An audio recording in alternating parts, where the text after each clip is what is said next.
Well, let's talk about the ride down, which was pretty sudden. If 1976 is the high, you're now going down to the lows. Let's be candid. Drink, drugs, any of that? Oh, yeah. Yeah. I mean, I was never a daily drinker, but I was definitely, that definitely came into play. It was the 70s. And, you know, everyone says, well, that's an excuse. Well, not really. It was just like the thing to do at that point. But also, I think I was self-medicating at that point. It's an old story, you know. And I think that now I'm 14 years sober. So, but then it was definitely a period where things were slipping away from me, and it was depressing, definitely. Mm-hmm. Depression. Did you go into what clinical depression? You're not talking about that deep, or are you? No, I think that it's something that was really enjoyable is now a chore. Now it became work. Partying was a way of forgetting about what was happening at that time. And I think that's, you know, that played a big part as well. Well, we haven't talked about the car accident, which happened when? July 2nd, 1978. And you were in a very serious car crash. Yes, in the Bahamas. And how badly were you hurt? Well, to the point of them thinking I was going to lose my arm, my right arm. For a guitarist, that would have not been good. No, it was not good at all.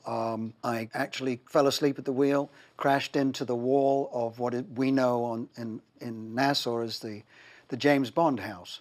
Right. That's where they filmed the James Bond with the sharks in the pool. That one. So I crashed into James Bond's house, and when I wake up, I ask what's going on, and I see a little curtain around my arm, so I can't see it. And I said, "Is it a compound fracture?" And they said, "Yes." I said, "Oh dear."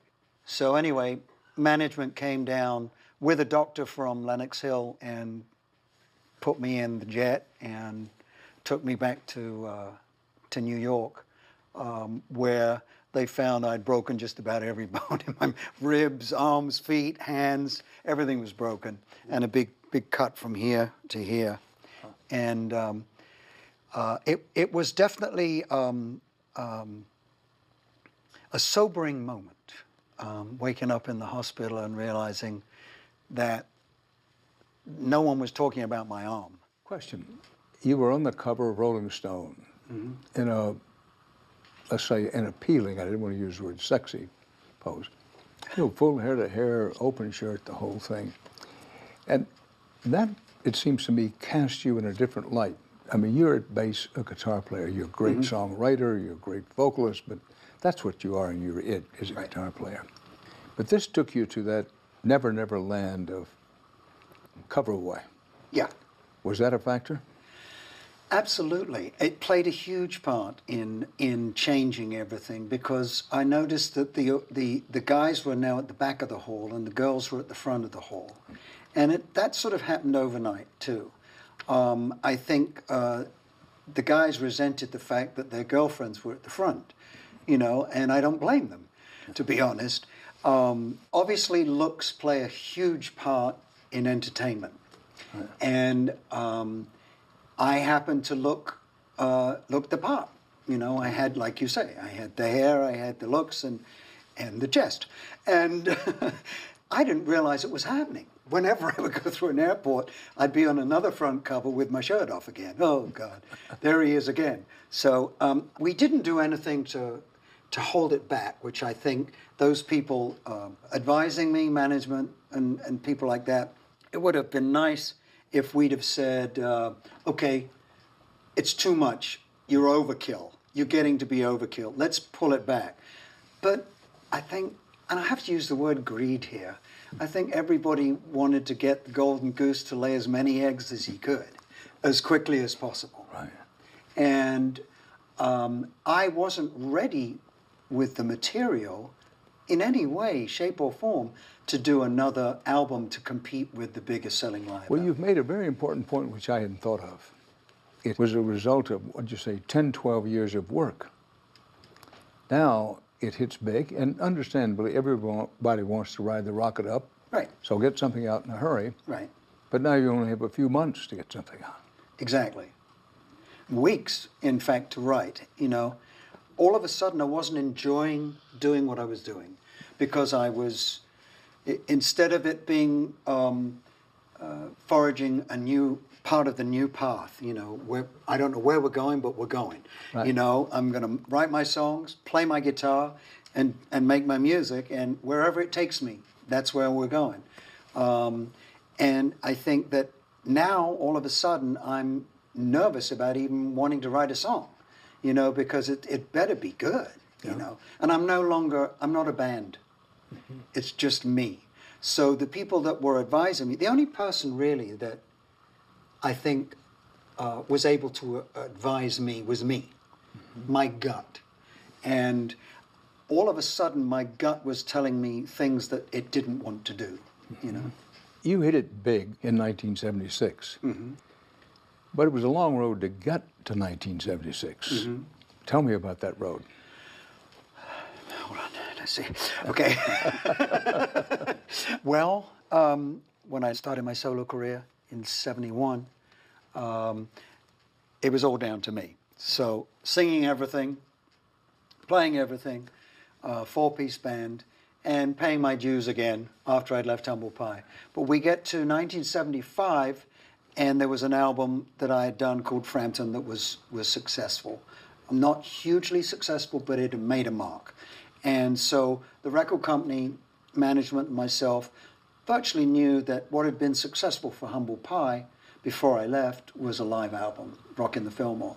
And my career was at the same pitch. My audience was greater than my record sales at that point. Word of mouth and the old go and play, and they'll if you play, they will come. So we decided to make a live record. It came out in January 1976, and I went away for 10 days because I knew we'd be touring the whole year. I had no idea how it would be received. We sort of figured that it would be my first gold record, 500,000 copies in America. You knew it was good. Yes. Why didn't you question your mind? It's just, well, what would the sales be? Right. Before I went on vacation, we had put on sale one show in Detroit at Cobo Hall, which is a big arena. Right. And it sold out. So I went on vacation. Well, I came back 10 days later and we'd sold 4 nights out. Right. And that was the first realization. Up until this point, I've been the guy in the middle, not the opening act, not the headliner, but the guy in the middle and supporting all these incredible bands. And so now it's my name on the ticket, and the people are coming to see me. Well, it just went so quickly from that point. It just exploded. That's why they say overnight. Right. Whereas I've been professional since I was 6. This is now 9, 10 years later. So it was a shock. It was a surprise that it went so well. A pleasant surprise, but the pleasantness didn't last all that long. No. This was an incredible year by anybody's standards, yes. And in many ways was the making of the Peter Frampton name. Right. If there's a Mount Rushmore for classic rock, you're in it, and you're in it because of 1976. Right. But what happened? Things went downhill after that. Well, I think there's a lot of theories. There's a lot of theories for why Comes Alive was so successful.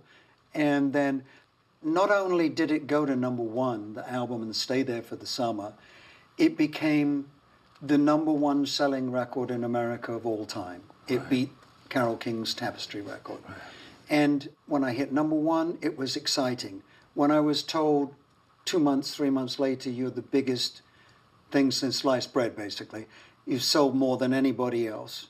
That's when I got scared. And I thought, I've now got to compete with myself. And it was a scary thought.